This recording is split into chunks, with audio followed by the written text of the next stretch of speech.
বৃহস্পতিবার পবিত্র রাতে কেউ যদি এই দোয়াটি 100 বার পরে কোনো দিন পৃথিবীর কোনো মানুষের কাছে তার হাত পাততে হবে না, পৃথিবীর সব কিছু তার পায়ের নিচে আল্লাহ হাজির করে দিবেন। দারিদ্রতা থেকে মুক্তি দান করবেন, বিপদ আপদ থেকে মুক্তি দান করবেন, তার সম্মানকে সুউচ্চতা দান করবেন, অসুস্থতা থেকে দূরে রাখবেন।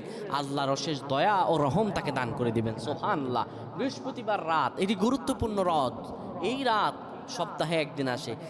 আরবিতে রাত আগে আসে, দিন পরে আসে। সুতরাং বৃহস্পতিবারের যে দিন গিয়ে রাত, এটি বৃহস্পতিবার রাত নয়, এটি শুক্রবারের রাত, এটি জুমাবারের রাত, এটি দোয়া কবুলের রাত, আল্লাহর কাছাকাছি হওয়ার রাত। সুবহানাল্লাহ।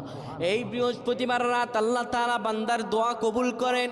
কেউ যদি বৃহস্পতিবার রাতে ঈশা নামাজের পরে পবিত্র হয়ে ইয়া হাইয়ু ইয়া হাইয়ু ইয়া হাইয়ু ইয়া রফিয়ু ইয়া রফিয়ু ইয়া রফিয়ু এই দোয়াগুলো পড়তে পারে 100 বার, আল্লাহ রাব্বুল আলামিন তার